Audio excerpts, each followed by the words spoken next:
நமசிவாய வாழ்க, நாதன் தாழ் வாழ்க, இமைப்பொழுதும் இன்னெஞ்சில் நீங்காதான் தாழ் வாழ்க. ஓம் நமசிவாய, ஓம் நமசிவாய, ஓம் நமசிவாய. குருவாழ்க, குருவே துணை. நெக்ஸ்ட் ஜென் சேனல் நண்பர்கள் அனைவருக்கும் வணக்கங்க. நான் உங்கள் டாக்டர் சங்கீதா ராம்குமார். சனி வக்ர பயிற்சி பலன்கள் 2026 தாங்க நம்ம இந்த வீடியோவில் பார்க்க போகிறோம். சனி பகவான் ஜூலை மாதம் 27ஆம் தேதியிலிருந்து டிசம்பர் மாதம் 11ஆம் தேதி வரைக்கும் வக்ரமாகிறாருங்க. எங்கே வக்ரம் ஆகிறாருன்னா மீனராசிலேயே மட்டும்தான். அவர் இப்போ மீனராசியில் தான் இருக்கார். மீனராசிலேயே தான் வக்ரமாக போகிறார். அதுவும் குறிப்பாக உத்திரட்டாதி நட்சத்திரத்துக்கு வந்துட்டு திரும்ப வக்ர நிவர்த்தி அப்படிங்கிறது ஆக போகிறார். கும்பராசிக்கு வரப்போகிறது கிடையாதுங்க. வக்ரம்னா என்ன அப்படின்னா, ஒரு கிரகம் தான் இருக்கிற இடத்திலிருந்து பின்னோக்கி நகரக்கூடிய ஒரு தோற்றத்தை உருவாக்கும். இதுதான் வக்ரம்.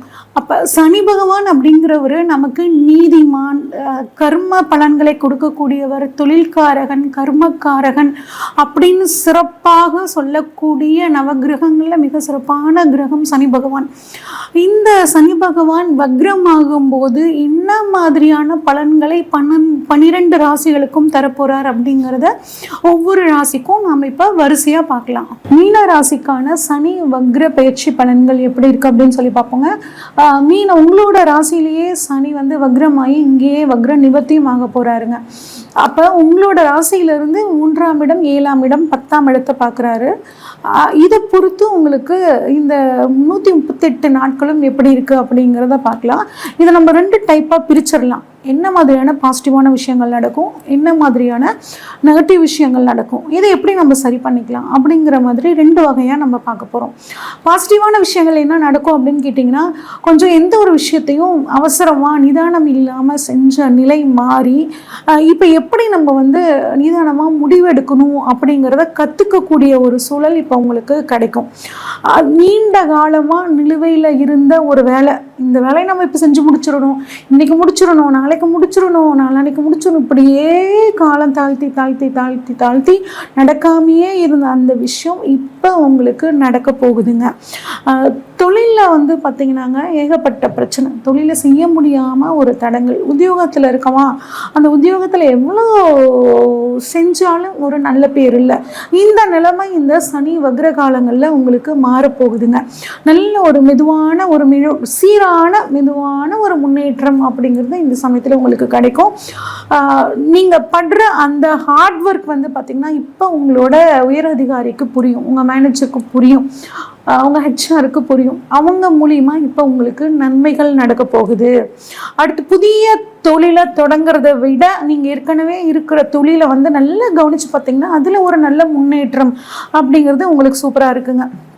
அதே மாதிரி 3ஆம் பார்வை, 3ஆம் இடத்தை சனி வக்ரமாகி பார்க்குறனால தைரியம், தன்னம்பிக்கை அதிகரிக்குங்க.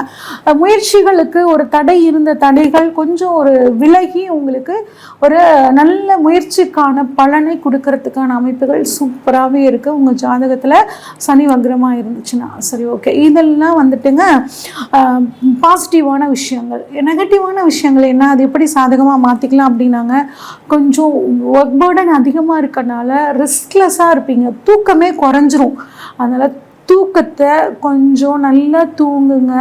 முடிஞ்சால் கொஞ்சம் எக்ஸசைஸ் பண்ணிவிட்டு உடம்புக்கு டயர்டாக்கி நல்லா தூங்கி எந்திரிங்க. அட்லீஸ்ட் ஒரு 7 மணி நேரமாவது தூங்கி எந்திரிக்கும் போது நீங்கள் மன அழுத்தம் உங்களுக்கு குறையும். இல்லைன்னா தேவையில்லாமல் டென்ஷன் ஆகி சரியான முடிவு எடுக்க முடியாமல் குழம்புறது, இந்த மாதிரியான அமைப்புகளை கொடுத்துரும். தூக்கம் அப்படிங்கிறதும் ஓய்வு அப்படிங்கிறதும் உங்களுக்கு ரொம்பவே அவசியமான ஒரு விஷயங்க. அதே மாதிரி 7ஆம் இடத்தை சனி பார்க்குறனால, அதுவும் வக்ரமாய் பார்க்குறனால வாழ்க்கை துணைக்கிட்டையும் பிஸ்னஸ் பார்ட்னர்கிட்டையும் கொஞ்சம் விட்டு கொடுத்து போங்க.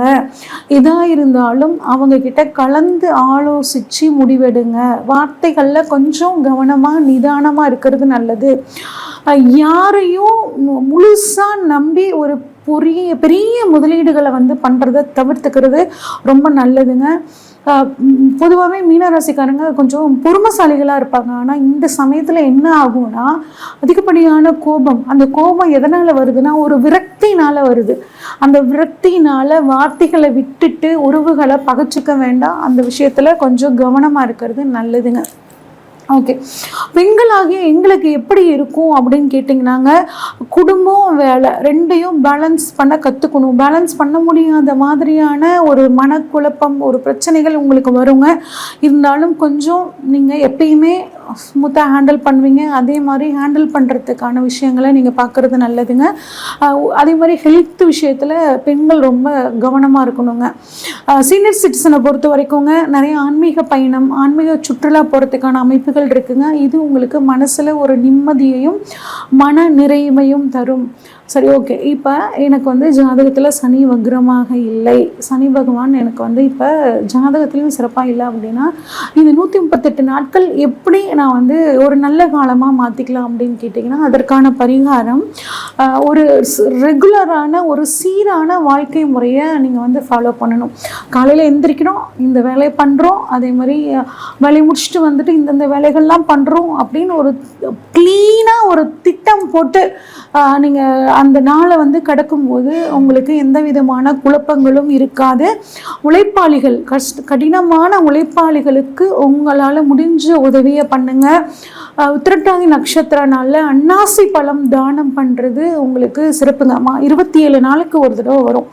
அப்போ அந்த 3 கிட்டத்தட்ட 3 மாதத்தில் பாருங்க 3 தடவை தான் வரும். அந்த 3 தடவையும் நீங்கள் உத்திரட்டாதி நட்சத்திரம் வர நாளில் அன்னாசி பழம் தானம் பண்ண உங்களோட பிரச்சனைகளுக்கு ஒரு விடிவு காலம் அப்படிங்கிறது கிடைக்குங்க. சனீஸ்வரனுக்கு நல்லெண்ணெய் தீபம் விட்டு வழிபாடு பண்ணிட்டு வர முடிஞ்சால் ஓம் சனீச்சராய போற்றி அப்படிங்கிற மந்திரத்தை 108 தடவை சொல்லிட்டு வர உங்களுக்கு இந்த சனி வக்ர காலம் அனைத்து விதமான நன்மைகளையும் கொடுக்கும். இது வரைக்கும் நம்ம பார்த்தது பார்த்தீங்கன்னா பொதுவான பலன்கள் தாங்க. உங்களோட ஜாதகத்தில் சனி எப்படி இருக்காரு, வக்ரமாக இருக்காரா, நீசமாக இருக்காரா, ஆட்சியாக இருக்காரா, உச்சமாக இருக்காரா, உங்களுக்கு சனி தசை நடக்குதா, இந்த மாதிரி எல்லா விஷயங்களையும் தெரிஞ்சுக்கிட்டு தான் நீங்கள் புதுசாக ஏதாவது ஒரு முடிவு எடுக்கணும்னா செய்யணுங்க. உங்களுக்கு ஜோதிட சம்மந்தப்பட்ட ஆலோசனைகள் ஏதாவது வேணும்னா ஸ்க்ரீனில் தெரிகிற வாட்ஸ்அப் நம்பருக்கு கால் பண்ணுங்கள். உங்களுக்கான ஜாதகத்தை ஃபுல்லாக அனலைஸ் பண்ணிட்டு உங்களுக்கான ப்ரெடிக்ஷன்ஸை சொல்கிறேங்க. நன்றி, வணக்கம்.